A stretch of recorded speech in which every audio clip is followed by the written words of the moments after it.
Huy! Nasubukan nyo na ba itong bagong unlimited teppanyaki ng Malolos? At meron pa silang mga a la carte na mga sikat at premium Japanese dishes. Dito lang yan sa Kizumi! Woo! Yay! Pagpasok mo pa lang, mafe-feel mo agad ang Japanese vibe sa aesthetic design nila.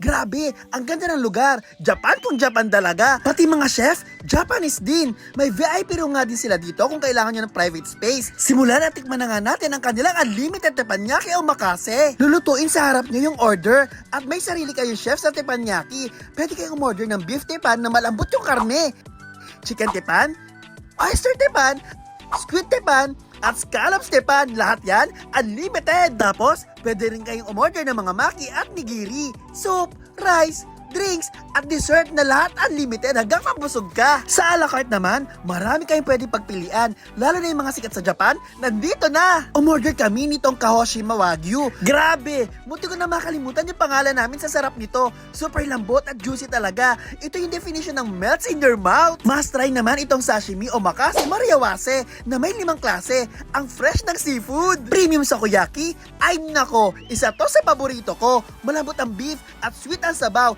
Perfect for sharing. Volcano Maki na may creamy toppings. Sumasabog yung flavor sa bibig. May giant prawn na must try orderin. Lalo na kung seafood lover ka. Aba, may lobster din sila dito. Premium talaga. Naturally sweet yung meat. Huwag niyo palalampasin to. Para sa premium experience, subukan niyo itong sea urchin gankan. Chicken karaage na crispy sa labas, juicy sa loob. Tonkatsu na thick cut ng pork, crispy yung breading at solid comfort food. Ebi tempura na super laki at super crispy. Ito naman yung chicken namba na medyo sweet na may creamy sauce na nagpasarap sa chicken. Hoy! Unagi doon na sweet at smoky eel. Isa sa babalik-balikan natin to. Hamachi kamayaki, ito yung grilled yellowtail fish jaw. Grilled squid na malambot at perfect ang pagkakaluto. Tonkatsu curry rice na slightly sweet curry at crunchy ang katsu. May omu rice na may fluffy egg sa ibabaw, full of umami at perfect comfort food. At syempre naman, hindi mawawala ang kanilang mga ramen para kumpleto ang Japan experience nyo.